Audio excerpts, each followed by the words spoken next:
When George W. Bush walked into my halls in January of 2001, he inherited peace, prosperity, and a budget surplus. The Cold War was long over. The economy was stable. The moment called for steady hands and competent leadership. Instead, the storm came. After the attacks of September 11th, he stood atop the rubble of Ground Zero and declared that the world would hear from America. And they did. He led the country into war with Afghanistan, a justified response to terrorism's worst day. But then he overreached. In 2003, Bush invaded Iraq, claiming Saddam Hussein had weapons of mass destruction.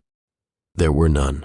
What followed was years of bloody insurgency, failed occupation strategy, and a shattered region. Thousands of American lives lost, trillions spent.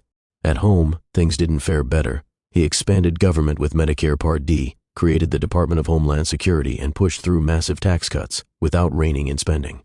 Deficits ballooned, the national debt soared. In 2005, Hurricane Katrina hit, and so did the truth. The federal response was slow, uncoordinated, and deeply out of touch.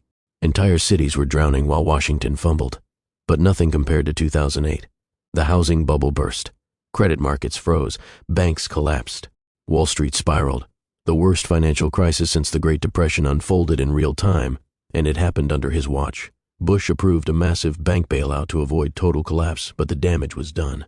Millions of Americans lost their homes, their savings, and their jobs. When he left office in 2009, the country was exhausted, economically broken, at war on two fronts, and deeply divided. He didn't cause every problem, but he failed to stop the biggest ones. He misjudged wars, underestimated disasters, and left the next president with a country on its knees. George W. Bush walked in with peace and prosperity, and walked out leaving behind a nation in shambles. And I remember every minute of it.